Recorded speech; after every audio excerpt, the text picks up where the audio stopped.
Hello everyone, and welcome to my 6th video in the Kantai tutorial video tutorial series. This is actually a remake of the old formations video because I didn't think it was very good, and some people agreed with me, so remake.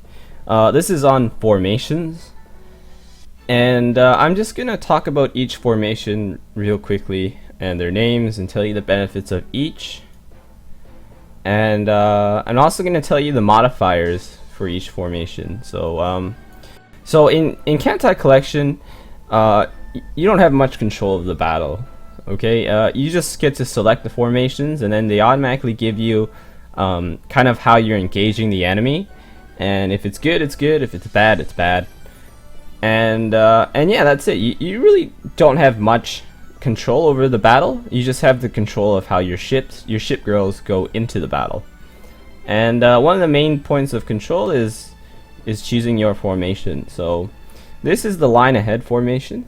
This formation is the only formation where you'll do your maximum damage, your 100% damage to the enemy. It's also the only formation where your flagship has your flagship has the lowest protection, because in the line ahead formation, every ship has an equal chance of getting hit. Now this is the double line formation, which is, I'm told, is a jack of all trades formation. It reduces firepower, increases defense, and increases AA, which is negligible though. It's a very endgame formation, but also defensive and medium firepower formation. This is the diamond formation. It provides the highest protection for your flagship, because your flagship will be in the middle of the diamond, and it also increases anti-aircraft weapons by a lot.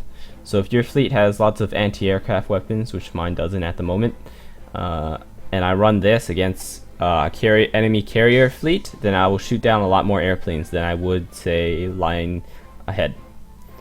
This is the echelon formation. I don't know if it's echelon left or echelon right, but this is mainly a formation used for submarines. And this is the line abreast formation. It is mainly used to combat submarines. So if you're fighting submarines, say in World 1.5, you would use the line abreast formation because it would increase your submarine weapons. Now I'm gonna pull up the combat sheet real fast and just go over what I just said. If you look here, it's just I'll post this link in the description. But line ahead is 100% firepower, and out of all of them, they don't have 100% firepower. Double line is the jack of all trades formation. You notice everything has about just in between all of the others. And also you'll notice that line ahead has the lowest flagship protection rate. And diamond anti-aircraft guns will do a shit ton of damage. Echelon, this is for submarines. No reason why, but it's just for submarines. Line abreast, you'll notice anti-sub has 100 out of all of them. Only this one has anti-sub 100. Well, diamond has 92, but it's really nice. It's really better to run line abreast. And there's also like shelling hit rate and torpedo hit rate as well to take into account. But it's up to you to choose the formation for your situation. You know, you gotta be tactical. You gotta think about the right one. Now, the second modifier to the formations is the engagement form modifier. Is how you engage the enemy. So there's parallel engagement, which means 100% damage. There's head-on engagement, just 80% damage, so slightly less damage. And there's crossing the T, and there's advantage and disadvantage to crossing the T. So if you have the advantage, you'll do 120% damage, but if you have the disadvantage, you'll do 60% damage, which is bad. And the way I usually tell this is I look at the first character, and it usually tells me the box here. The first character is parallel engagement. The two-sided box sort of character is a head-on engagement, and then T you look at the green and the red. And I actually have screenshots here to help you look at that. So frontal engagement you'll see that you know, it's a box, 100% damage, full box. And parallel engagement, two-sided box, sort of. I don't know. You kind of have to recognize the character. So the two-sided box is parallel engagement, 80% damage. The box is not complete. I don't know. You gotta find some way to think about it. But box not complete, 80% damage. And crossing the T, if you just notice the T, and then if this text is green, it's good for you. If it's red, it's bad for you. So yeah, that's it. That's that covers those formations. And yeah, for my general recommendation, usually I run line ahead, just because it's maximum firepower.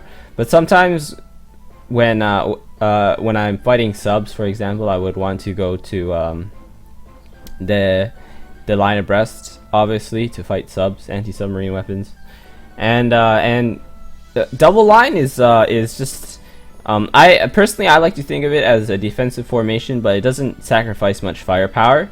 I usually go double line against bosses, but you could go line ahead against bosses. I just don't want to take as much damage from bosses. So yeah, and that concludes the formation video.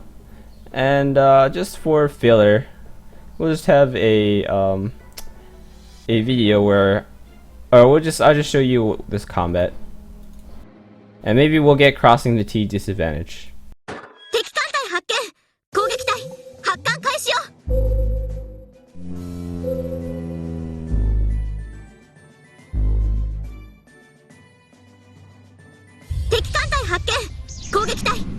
So it will start the aerial phase before it will tell you that your formation modifier. And if you notice the green text there, it meant I have air superiority. Okay, so this is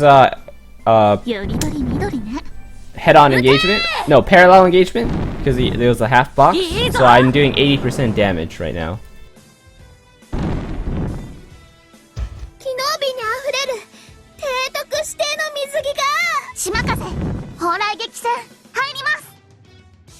And I'm actually doing the 3-2A farming right now. I will make another video on it, which is why you'll notice that all my 3 of my ship girls are really fatigued, and I'm still using them because I'm a slave driver, but there's a reason for that.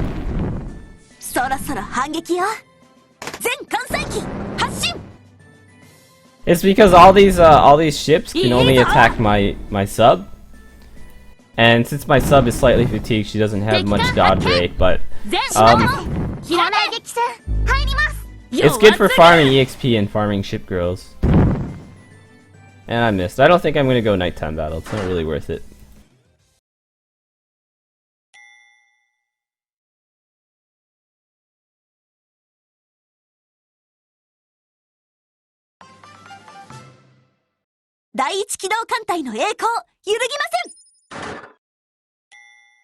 So yeah, and that concludes this video for formations.